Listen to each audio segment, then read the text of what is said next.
Okay. I hope I didn't fuck that up.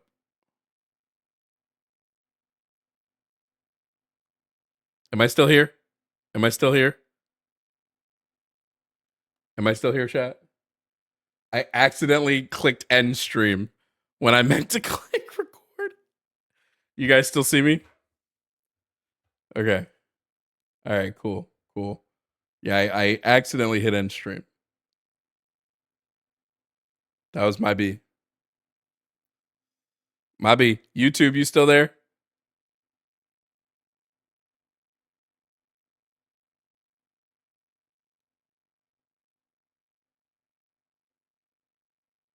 All right, let's take the next caller. Ah.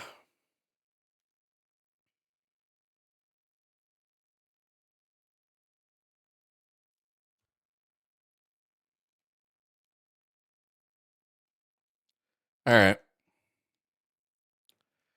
Coming up next is Josh. Josh wants to talk about trans men and women being men and women. Josh, if you can hear me, please provide me with your age and pronouns.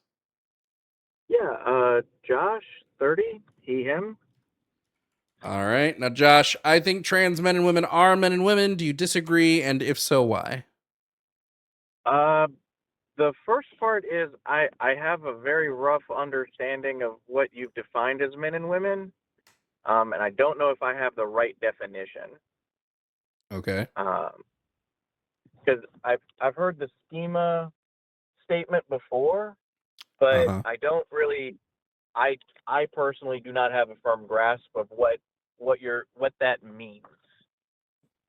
Yeah, sure. A man would be an adult human whose gender identity aligns with their personal schema on the male sex, and a woman would be an adult human whose gender identity aligns with their personal schema on the female sex. When you say, okay, without using the phrase personal schema, because that totally goes over my head, and I've Sure. seen like A man a would number. be an adult human whose gender identity aligns with their subconscious categorization of males, and a female would be somebody whose gender, or adult human whose gender identity aligns with their subconscious categorization of females. That's like the easiest way I can like lower it Okay, down. so let me see if I've got your definition. It's a person who it basically a man is a person who identifies with their idea of what a man is. Not, I wouldn't say their idea that implies some level of conscious thought. It would be their subconscious categorization of those things. The brain is subconsciously categorizing things all the time, and it has created a framework around what it believes males to be based on whatever society that you're in. And that subconscious framework is what somebody is either identifying with or not identifying with. You How would identify you with the be able to framework. parse that out? The subconscious and the conscious mind. What do you mean? How would you know that something is subconscious versus conscious? Because we don't consciously think about the way we categorize things. Our brains do it automatically. Well, what I mean is so do you believe that men and women as a concept, like the concept of a man and the concept of a woman, exist outside of any subjective definition? Like that concept objective. Men and women are social constructs. They don't objectively exist in nature. The categories are Are you there are referring socially constructed things. so are you like referring to male versus female? No, men and women. Or so you're specifically referencing 500 with boots and stuff, 100 without boots and stuff. I'm sorry. I'm just trying to wrap my head around that because this is always one of the things that has always perplexed me about how these are argued. Mm-hmm. And I get that we're talking about very deep issues. Sure. Like so how I'm trying to understand because conceptually, I feel like that's a circular argument, and the definition is subjective to whomever is observing the concept. So one, okay. So let me explain it. Let me walk through both of what you said. It's not circular because it doesn't use itself to define itself. I'm not using woman to define woman. I'm using a specific linking of brain processes and how those link up with someone's understanding of society and like the societal categories that have been shaped around them to define woman. Second, is it subjective? Yeah, but we have a lot of definitions of things that link to subjective things, such as the definition of friend links to something subjective. The definition of love links to something subjective. Basically, any emotion, the definition of any emotion is going to link to something subjective.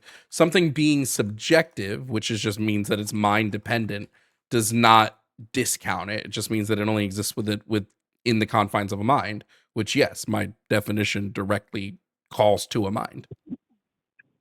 Okay.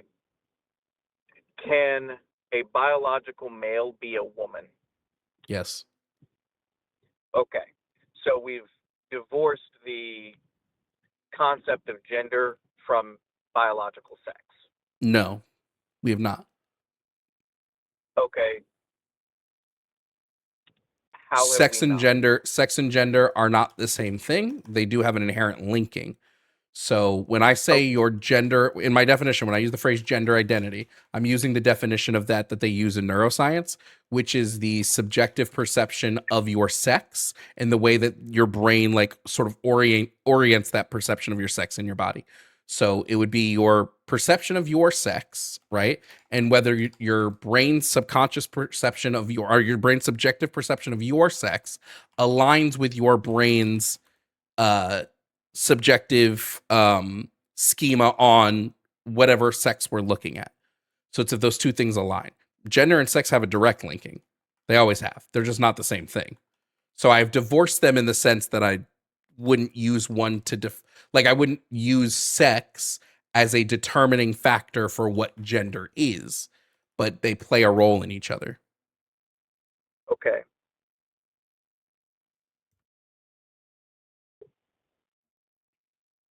So I'm trying to follow what you're saying, and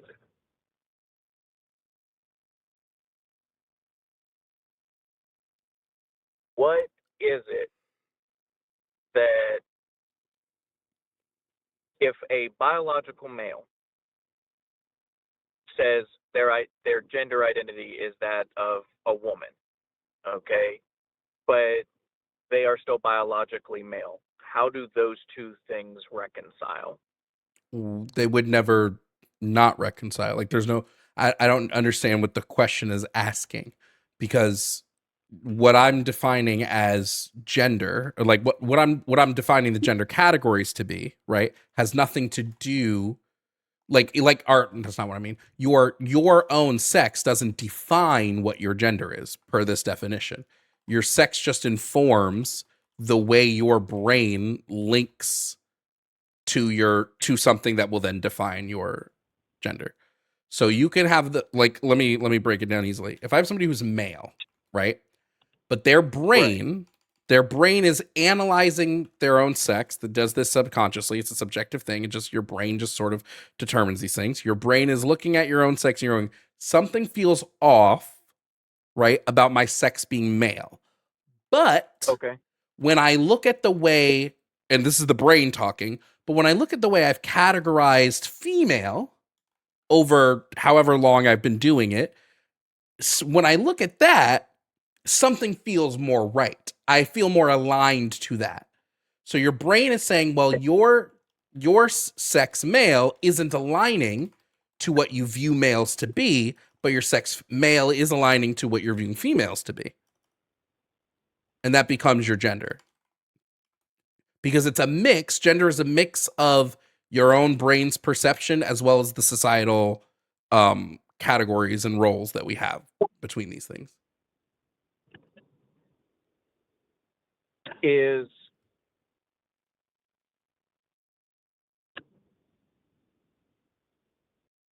I guess I'm going to have a hard time understanding how a person could identify as a woman, but they have that male component.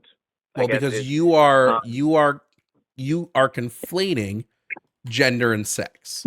So you're saying in order for you to be a specific gender, you must meet some biological characteristic of sex. And I would disagree on this because I think when we look well, at humans, we're way too varied sexually to say that in order to be a gender, you must meet some trait that consists of biological sex. well. So let me kind of separate that out, like how I'm wrestling with this conceptually is the biological sex. Um, we can go to chromosomes. We can kind of go to just generic. Uh, it's binary.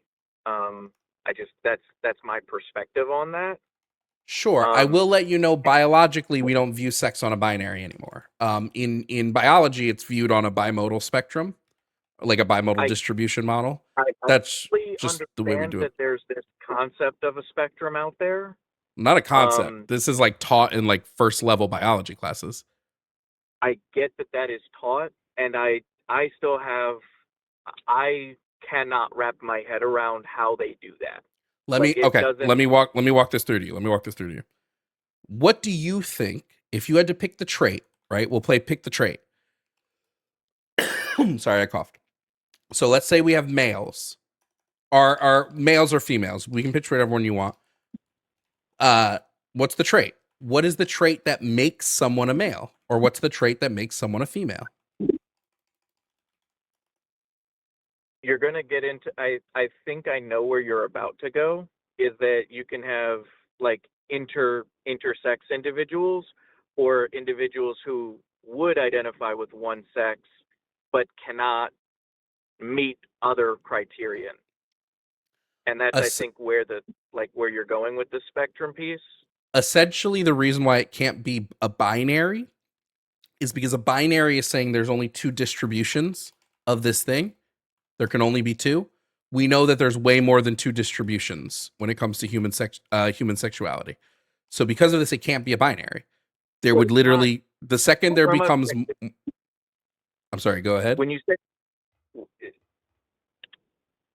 when you okay I can imagine like the intersex and the and all the in betweens for that, but I'm not getting into the identity piece because this is I'm not going more into the like identity. there's a biological component. This isn't the. I'm not And talking about the identity. I'm strictly talking biologically. Right.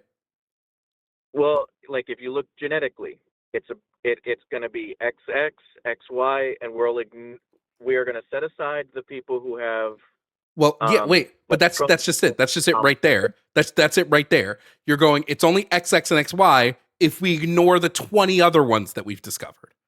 Right? Yeah, well, obviously it's a what binary if we ignore all of the other things. well, what we're talking about, and I said chromosomal anomalies. Okay, that is not normal. Okay, that's not the statistical norm. These aren't even When we're talking about when we're talking about category distinctions and scientifically like categorizing things, we have to look at all cases, right? The second you have something that breaks your necessary condition, right? Which in this case we're saying XX or XY. The second you have something that breaks that, then you can no longer use that as a necessary condition. That's just how categorization works, right? In all things, right? I can't say all squares must be four-sided shapes, have four right angles and two pairs of perpendicular lines, except for some shapes, some squares that are triangles. No, all squares must have this. Otherwise, it can't be a square. So if we say like female is XX chromosomes, then all females must have this. There can be no females without. But we have females that are born with XY chromosomes. We have females who are born with XXX chromosomes. We have XO chromosomal distribution models, right? Like, there's no way to make the claim and then just throw out all the things that we now have to figure out a place for.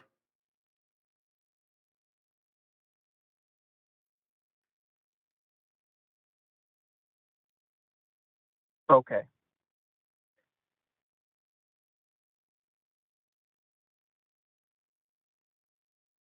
Yeah. I'm still here. You haven't lost me. I'm percolating on what you said. Mhm. I recognize your point. I see your point. The typically what in are you if the XY component, typically what you'll have is there is a very specific condition when that happens. Typically. And even in the rare cases that it's not that condition, there's a couple other conditions coming into play. And I'm not trying to get I'm not my whole purpose is I want to better understand it. And I don't have a good reckoning of these things Well, because so it would depend on what you're talking about here, right? Like if you're saying, hey, how do I form a category around these things? I would say you do it with familial or cluster categorization. We say, okay, we have females. Let's look at what like you like how your shared traits put you into that category, right? But then when we come into excluding things out of that category, it becomes a little difficult, right? So if I'm saying that we have women and women are an exclusionary category and there are trans people cannot fit into this, yet I'm saying in order to be a woman, you must be female. And then I'm saying in order to be female, you must be this. Then because I'm excluding someone from the category, that means that everyone who's included must possess this thing. So if that thing is XX chromosomes, that means we can't let any women any women who, like I said, we have women who have XY chromosomal distribution, who've gotten pregnant, who've given birth, right? They have pure 46 XY, right? They wouldn't fit in there. And if you're saying, well, they can come in because it's an exception here, you can't say, oh, this person who has XY chromosomes is an exception, but not all of these other people that might have XY chromosomes. They can't be the exception. Because why not? Right? It's just and when I look at this, now I say, okay, clearly biologically, there's no way to cleanly split this category. Right? So is there something else? Is there something else going on that makes us men and women? If there's no clean break biologically, what could it be? And then I go, well, I know that gender are social categories. I know the way that those roles and those behaviors and those traits have changed over time, have been largely socially and culturally dependent. Maybe there's something in there. And then I go, oh, damn, it's kind of crazy that our brains have these internal systems that look at those cultural things and uh they look at those cultural things and your brain makes sort of these subconscious choices about itself or you, its identity. It's just an inherent sense of self based on these things. So then I go, okay, well, maybe the thing that is necessary to be a man is just having a gender identity that aligns with the way your brain essentially views males and vice versa for women. let me let me ask this question because I think this will be the heart of where my question really goes. How do you know if a person is lying about their claim? You wouldn't, just like I don't know if a person's lying to me when they tell me they're gay or lying to me when they tell me they're Christian or lying to me when they tell me that they're a carnivore or a vegan. We don't know these things, right? Now, if you, How do you ensure?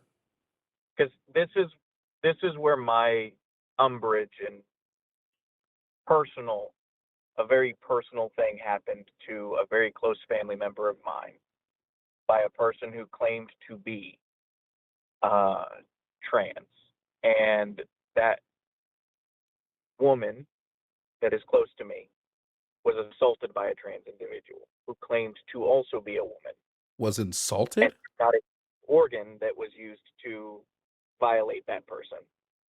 what? Oh, I assaulted, had a you said. family member who was assault. I'm trying to be as delicate as I can about what I am saying without saying explicitly, Okay, here's what happened. let me just cut through because here's the thing. Assault is going to happen whether someone's trans or not. And we actually know based on rates of assault that trans women are the largest targets of assault of any gender group. Right? Trans women are actually the ones that get assaulted the most. Assault's going to happen whether you're a man, whether you're a woman, whether you're a fucking dog, unfortunately. Assaults are going to happen. Not like saying someone can't be a man or woman isn't going to stop someone from being assaulted. So it has no That bearing on it. that isn't where I'm going with that. It's how do we ensure that trans individuals are adequately, properly cared for and acknowledged without diminishing the rights of other individuals? Nobody's rights have been diminished. Every accepting trans people and especially trans women, all that does is strengthen the rights of cisgender women. Because what's happening now under trans panic is you have cisgender women who are assaulted because people think they're trans. You have trans You men, said huh? I think you just said what I was getting at was that there were cisgender women assaulted by people who think they are trans. No, they're Isn't assaulted by people who think that the cisgender woman is a transgender woman. okay. So I'm going to this, be I particular about this. sure, but Okay. I just need you to know the rate of assaults that happen from people who are trans are not even statistically significant. Like it's a percentage of a percentage. The problem is, for me, is here's what happened. I'll be a little more particular. This was a woman's shelter for women who were domestic violence victims. And my close family member was assaulted by a trans individual at that shelter. And that trans person only got access to that shelter. And I get, okay, it's statistically irrelevant. When we talk about laws and we talk about passing laws, we have to think about it in the same way that I'm willing to concede, okay, we have to include all these other people. Okay, you also have to sit here and go, okay, where can this law go wrong? We don't make laws based on outliers. Laws have to be broad.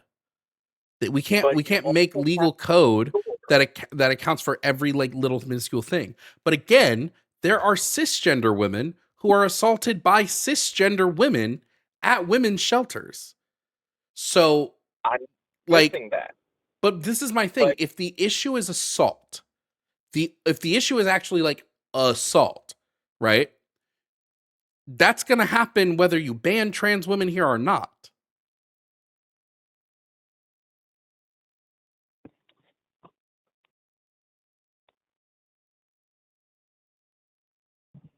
my I guess I'm too close and too personal with this particular problem to be able to reconcile that.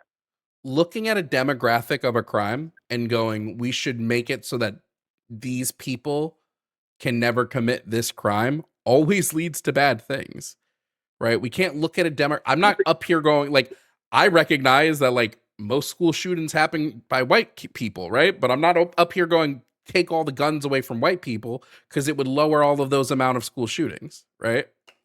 No, we can't take away people's individual rights because some people commit crime. Well, these would it be if you created, let's say there were shelters specifically for trans individuals, and that's where they were given that, so they get the same as a women's shelter, but it's a trans shelter.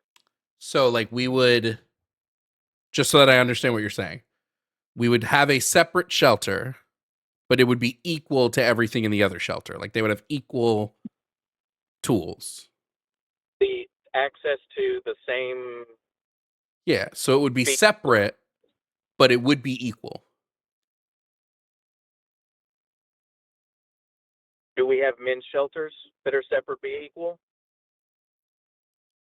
I don't know that I've ever seen a man's domestic violence shelter. They don't exist. I don't know Why? that I've not I can't think of one that I've ever I seen. No. don't know of any either. I personally have never experienced that. Probably should be one, possibly. I But here's my bigger issue, right? If we're saying that a woman's shelter can only be for women, well, now we have to go back to the original argument, which is, are trans women women? And if they are, doesn't matter if they can assault people more or less or what any of that is. They are women, so they should have access to the women's shelter. I don't think segregation is the way to go.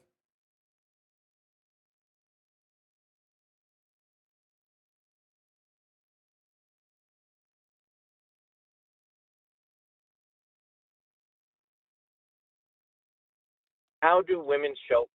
Well, that's more of a women's shelter issue. Question.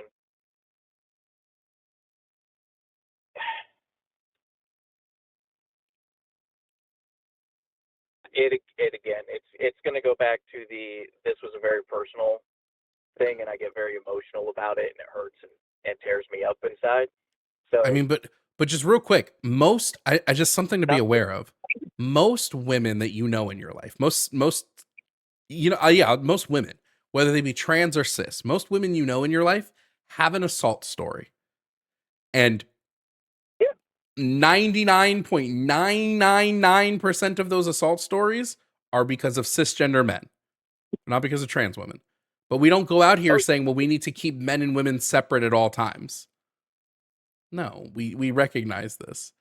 And like, whether it be a shelter, a bathroom, a locker room, a sign on a door is not going to stop someone from being assaulted, because most assaults happen at the home. So yes, are there sometimes cases and we need to look at best ways to protect people? Yeah. But like, we're not going to be able to protect every person 100% of the time without moving to some like police state where we all have cameras in our fucking bathrooms and in our homes and in our toilets, you know? Already getting close to that. we're moving towards it at this rate. Yeah, it would be bad to do. Um, But so like, again, if our and the bigger issue, like, most assaults happen because of power. It's a power dynamic thing. Like, most assaults are because of positions of power. So if we want to end assaults, one of the better ways to do that is to, like, you know, educate people when they're young about power dynamics and consent and all these other things. That's going to be the biggest thing. But someone did pay to move on to the next caller, so I do have to move to the next caller, Josh. but I thank you for your time and your clarification. No problem. Thank you.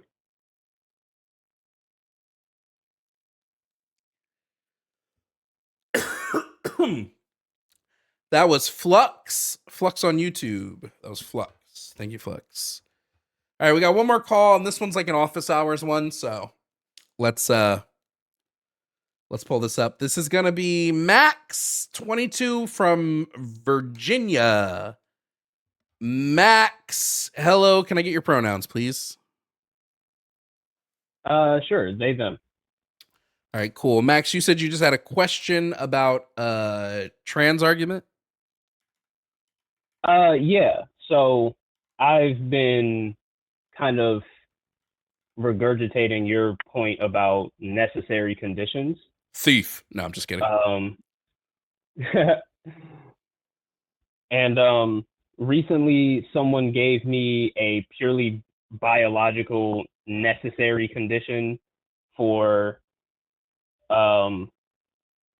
female and in turn woman. So I just kind of wanted to give it to you and kind of hear your response for it, because I kind of had none. Okay, what was it?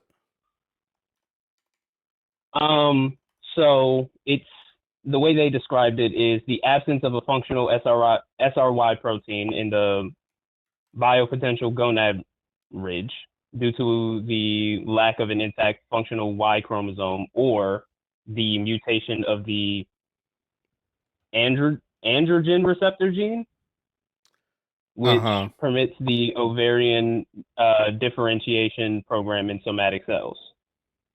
Sounds like you have somebody that's attempting to sound smart. Who made this argument against you? Because I have a feeling I know who it was. It was a Twitter user, so I don't even know user. who exactly it was, but it's well. Okay, no problem. I don't know if I want to, expose them on stream, but I mean, why not? Fuck it. At Red Follows Red on Twitter. Red follows red. So essentially, a lack of a functioning SRY gene is essentially what they're trying to say, and they just wanted to dress it up to sound smart. Mm-hmm. Okay. And when they say functioning, what do they mean? Because it's just a weird question to say if the gene, right? Is that what you said? The absence of a functional SRY gene. What does that mean? The SRY gene just is or isn't. Protein. The absence of a functional. But what do they mean by functional? I guess I should have asked them to clarify. I guess that's the problem with this. Hold on, give me 1 second. I want to write this all down one more time. All right, give it to me. Give it to me again. The absence of a functional SRY protein in the bipotential gonadal ridge. Well, you got to slow down. I'm trying to write it down. The absence of a functional SRY protein. Keep going. Yeah. In the bipotential gonadal ridge due to lack of an intact functional Y chromosome.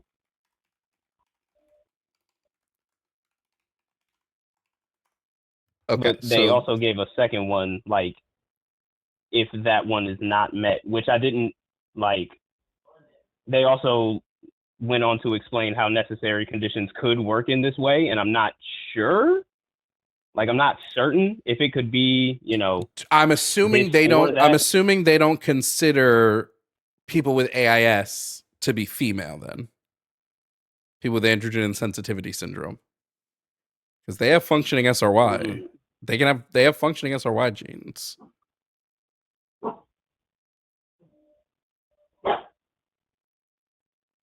They have functional SRY genes, but they're female.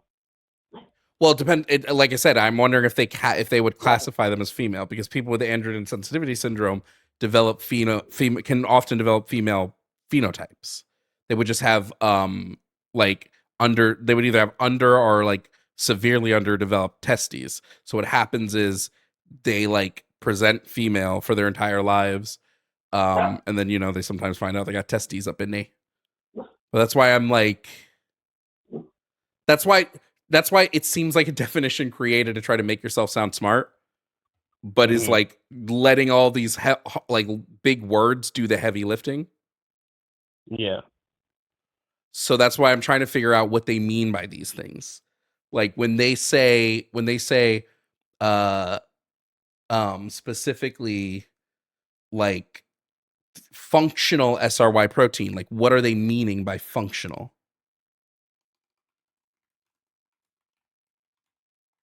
And I guess I wouldn't. Yeah, go ahead.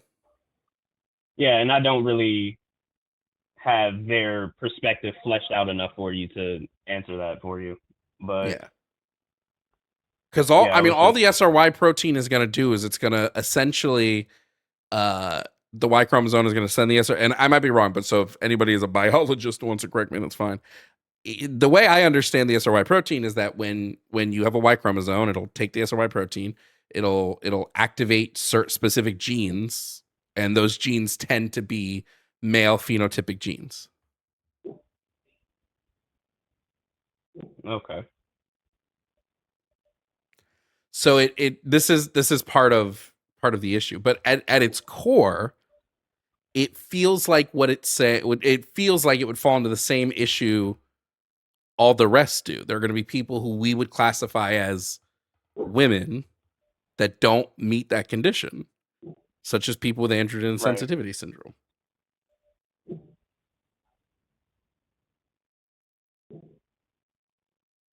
Okay. So that is very helpful. Firstly, I want to thank you for that. I just need to, I kind of needed to be pointed in which direction to look into this more, Mhm. because I was researching this to the best of my ability, and I couldn't really find anything to, properly respond to what this person was saying. But Yeah. Like, here's the thing. And I don't like mhm. to use people as props, but like, sometimes it's just it helps. You can look up like a group of women who have AIS, right? Mhm. And tell me to my face that you're going to look at these people and say these are not women. They're like, Right. look me in the eye. Like, it's indistinguishable from a group of women who don't have AIS. Like, it's like, this is why I think it's so stupid. Like, the crux of the argument means they are going to have to make way bigger leaps to justify themselves, because they're going to have to look at Yeah. this group. I wonder if I can just pull this picture up real quick. Yeah, and Okay.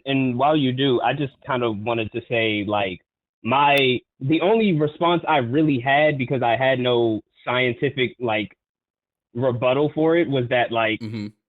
the definition you're using kind of boils down to something irrecognizable. So, like, how do we apply this definition in day-to-day life? So, like, if you wanted to, like, say we wanted to concede that this definition was correct, like, how, then what? Like, Yeah. So it's just kind of silly, This is it just seems like they're trying really hard. I'm gonna put this on screen really quickly so people can see it. That's not it. That's the wrong Google. Hold on. Let me see if I can find it real quick. Here it is. I'm gonna put this on screen. So this is a group of women with AIS. In order, I don't know if you can see the screen because you're on the call with me, Max, but in order for that person's necessary condition to be true, these are men. But I say, in what universe? Right? We can look up, like, this is AIS honors. That's not the right one. But like, there are androgen sensitivity. I can't speak. Androgen sensitivity syndrome, right? Like, it affects people that we would categorize as women 100%. But according to that person you talked to, this is a group of 15 men. And just, no, like, what? Yeah, Doesn't make any sense. yeah. I see So what you mean. now they have to contend with the fact that there are millions of women who are now men, can't use the women's bathroom, can't play in women's sports, can't, even though, right, their estrogen is going to be much higher than their testosterone levels. They're going to have Right. female phenotypic traits, all of these things that they would categorize. So I think it's a flawed necessary condition. Okay. Oh, was that 14? Thank I you. thought it was 15. This 3, was perfect. 6, This is 9, 12, 13. Oh, it's 14. this was the out, or the, what was the, I guess, the outlier that I was looking for that breaks their necessary condition. Yeah. Yeah, I think it. Well, I think that was everything. So thank you so much, Jovan. All right, no problem. You have a great rest of your day. You too. All right, y'all. That's it for me. I'm dying. So I got to skedaddle. Thanks for hanging out. Thanks for being here.